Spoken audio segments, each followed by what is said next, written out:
Sometimes we have to ask ourselves, what's using my life? Heard a guy give a lecture one time that says, we are today what we were when. And he was talking about the fact that we, to a great extent, behave, think, react because of some previous experience that we've had. One of the things that we know about life is that it is always changing. Sometimes you're up, sometimes you're down. Sometimes things go real well, and sometimes they don't. Sometimes you're happy, and sometimes you're sad. Now that's that thing called life. And when we begin to understand and know that, accepting that reality that we will never ever have things just on an even keel all the time, that you're going to have some ups and you're going to have some downs, but during those down moments, that's where the growth takes place. That's where the work is. See, anybody can feel good when they have their health, their bills are paid, they have happy relationships, business is successful. Anybody could be positive then. Anybody can have a larger vision then. Anybody can have faith under those kinds of circumstances. Am I correct? See, but the real challenge of growth, mentally, emotionally, and spiritually, comes when you get knocked down. Somebody said that adversity introduces a man to himself or a woman. How you handle it, that's where the growth takes place. When I was facing some challenges, I had a guy say something to me, and I suggest this is one of the first things that you want to do when you're facing a challenge. You want to get unstuck. Evaluate where you are. Look at it, assess yourself. Assess yourself and assess the situation. What brought you there? What role did you play? Earl Nightingale had a saying I like. He said, all of us are self-made, but only the successful will admit it. What has brought you to this point? What did you learn from it? Are you learning anything, or are you doing it over and over and over again?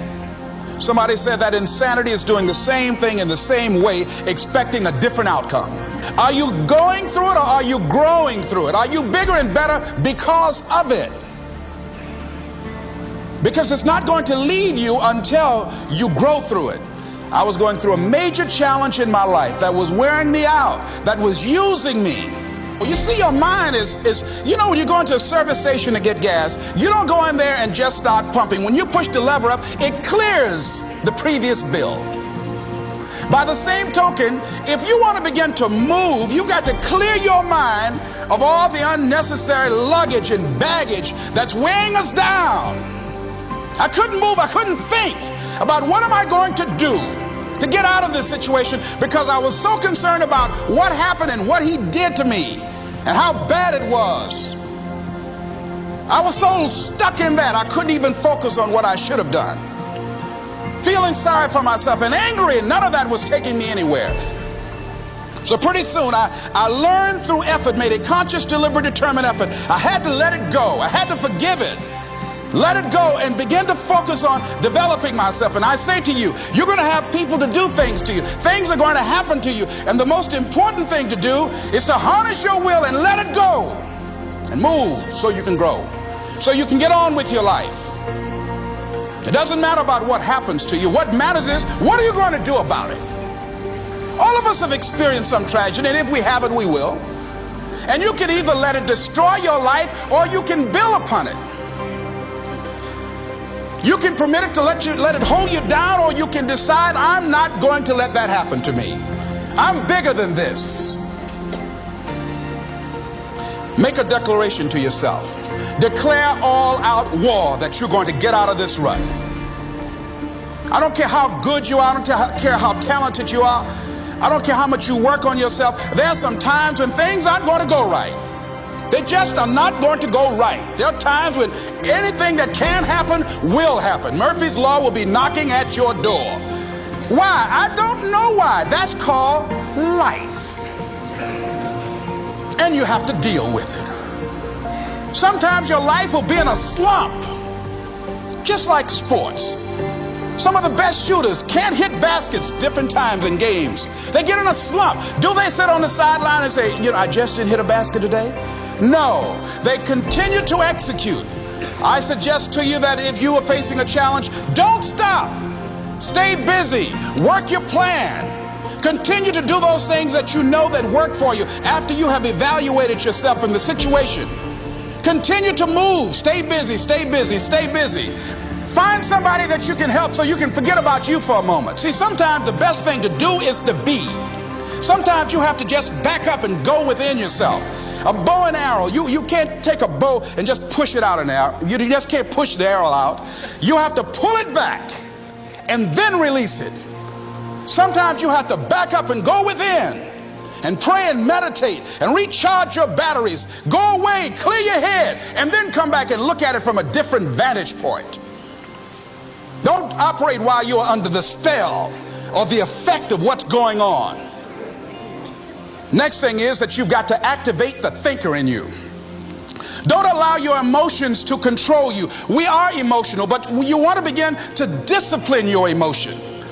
If you don't discipline and contain your emotions, they will use you. Your mind goes on automatic, just like a guard. You know, I loved reading the book called As a Man Thinketh by James Allen. He uses the analogy of the mind being like a garden. You know, weeds don't have to have any encouragement to grow. You don't have to water them. They don't have to get sunshine.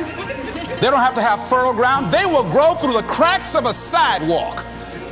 Am I right? But if you want to grow orchids or roses or any kind of exotic flowers, there are special processes and procedures you must go through. Well, by the same token, you don't have to force yourself or motivate yourself to think negatively, to be depressed, to hate somebody, to want revenge, to want to get back at somebody, to beat yourself up over the head, to feel loaded with guilt. You don't have to make any effort to do that. Your mind is on automatic. It will do that by itself.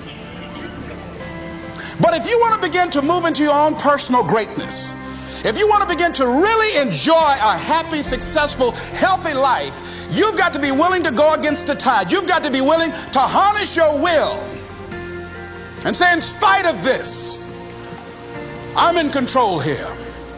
I'm not going to let this get me down. I'm not going to let this destroy me. I'm coming back, and I'll be stronger and better because of it. You have got to make a declaration that this is what you stand for. You're standing up for your dreams. You're standing up for peace of mind. You're standing up for health.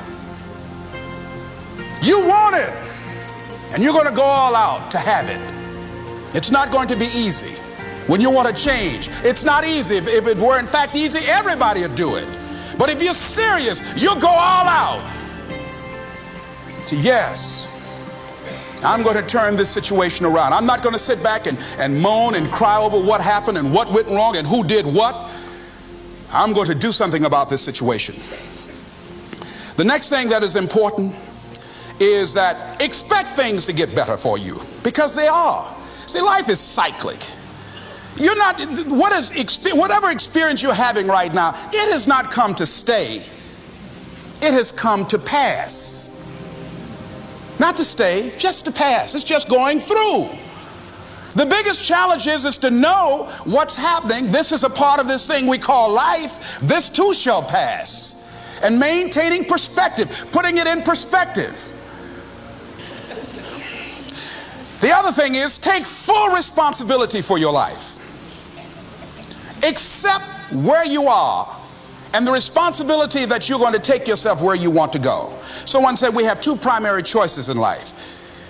We can either accept conditions as they exist, or we can take the responsibility to change them. See, a lot of people want to exempt themselves from taking responsibility. All they want to do is talk about the problem. Every time you see them, they'll tell you their story over and over and over and over again. No. You want to take responsibility for your life. I got me here, I can get me out of this. And I'm getting out. I'm not going to be a volunteer victim. George Bernard Shaw said there are two kinds of people in life. You know, he said those that make things happen, those that watch things happen, and those that don't know what happened. And he said the people that get alone in this life look around for the circumstances that they want, and if they can't find them, they make them. They create them. So part of beginning to get unstuck, you've got to decide that the behavior pattern that you have adopted doesn't work for you. You've got to change your strategies, and changing your strategy means reinventing your life, recreating you, and you have the power to do that. You can decide that you're going to change, that you're not going to be a wimp. You can decide that you're going to stand up to life. You can decide that I'm going to live each day as if it were my last. You have the power to make that decision. You can decide I'm going to work on myself and develop myself. I'm going to empower me.